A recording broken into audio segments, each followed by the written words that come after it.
بسوق الذهب يلقاه،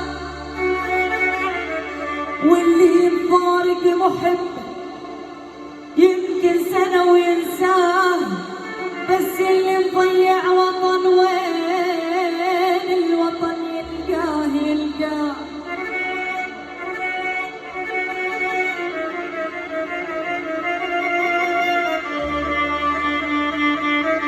يما الله يا هالوطن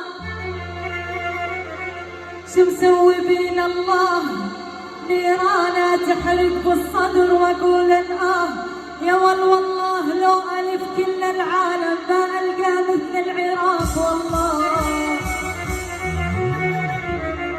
يعني معقوله ما في ولا هيك ولا صفقه العراق ولا شيء؟